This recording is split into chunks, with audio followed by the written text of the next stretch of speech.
U memoarima knez Pavle će biti često napadan zbog ove posete.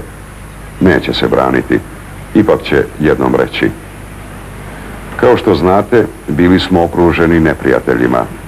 Janka puste u Mađarskoj, Bog zna kakva puste u Bugarskoj, a o Italiji i da ne govorim. Još nam je samo falilo da se posvađamo sa Nemačkom. Ni Hitler neće biti zadovoljan susretom sa knezom Pavlom. Klizav je kao jegulja. Kad god čovjek pomisli da će izvući čvrst dogovor, on se sakrije iza svog parlamenta. Knez namjesnik Pavle želeće da nastavi politiku kralja Aleksandra, a kad njegov sinovac Petar bude punoletan, predat će mu vlast.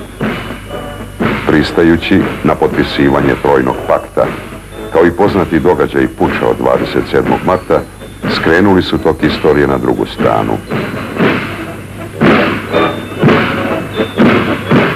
Govoreći u britanskom parlamentu, Churchill će reći sljedeće: Jugoslavija je našla svoju dušu. Puč od 27. marta mnogo ranije pripremili su Englezi. Dokumenti koji slede objavljuju se prvi put. Potiču iz arhiva SOE, britanske obavještajne službe. Dobijena su ljubaznošću princeze Jelisavete Karađorđević, kćeri kneza Pavla. Glenovo pismo Bejliju upućeno 2. augusta 1940. Jovan Đonović i Ilija Trifunović su posrednici preko kojih je preneta informacija o predloženom puču. Smatra se da narodna odbrana ima sljedeće ciljeve: da istovremeno organizuje puč u Jugoslaviji i Bugarskoj, da kneza Pavla ukloni iz jugoslovenskog političkog života, ako treba i silom. Međutim, dinastija na čelu sa mladim kraljem svakako ostaje.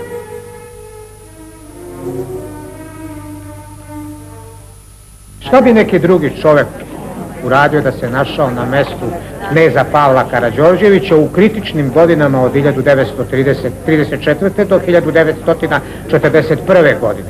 Pavle Karađorđević je znao jedinu istinu koju zna svaki prosvećeni Srbin. Ali isto tako tu istinu svaki prosvećeni i neprosvećeni Srbin uvek u dramatičnim trenucima zaboravi. A to je da na ovim prostorima ne postoji zakon da bi svaki 20 godina bio opustošen i da srpski narod ne postoji zato da bi svaki 20 ili 25 godina izginulo 1 ili 2 miliona Srba.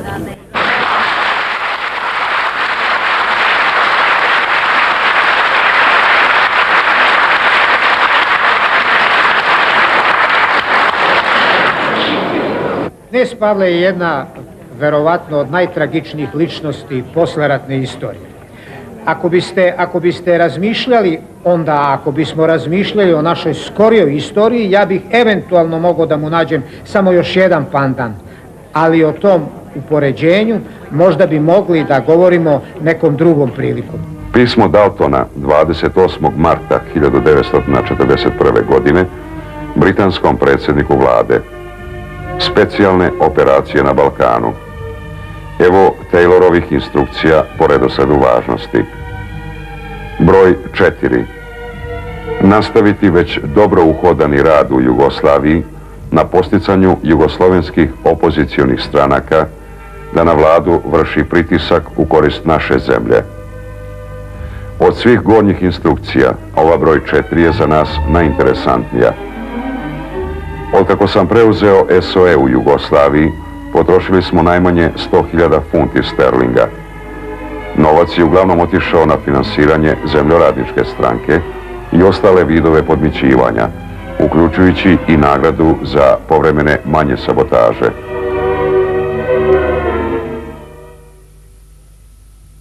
Uzimajući 27. marta ove godine kraljevsku vlast u svoje ruke, jasno sam video situaciju u kojoj primam taj teški zadatak. Bilo mi je jasno i zašto je moj narod tražio promjenu stanja u zemlji na tako neodoljiv način. Kaže se da je ta promjena došla uzbunom naroda na potpis Trojnog pakta s Nemačkom, ali se ne kaže o smislu te uzbune. Nesumljivo je da je narod Jugoslavije svojim simpatijama uvek bio bliže zemljama zapadne demokratije.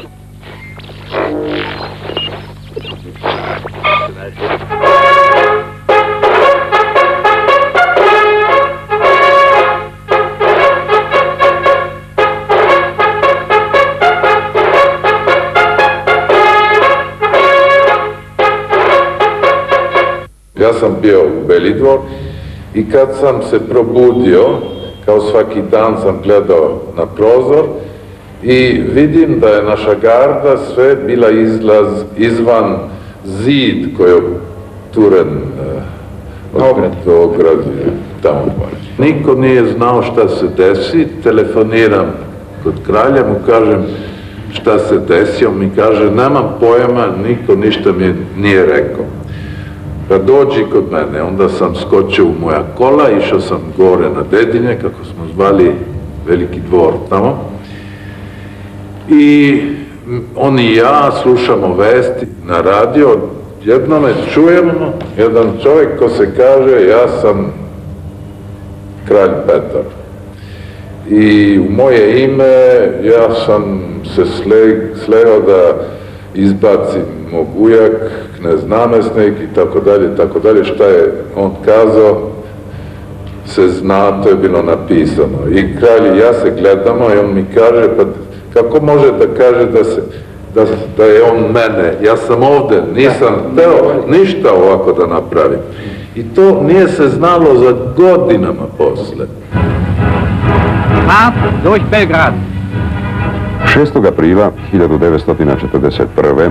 rano ujutru, bez objave rata, nemačka avijacija će bombardovati Beograd. Biće srušena Narodna biblioteka, kasarna na Topčideru, stari kraljevski dvor. I to će biti jedini dvor u Evropi koji će biti bombardovan. U ovom ratu život će izgubiti oko 1,5 miliona Srba. Bezuslovna kapitulacija biće potpisana u Beogradu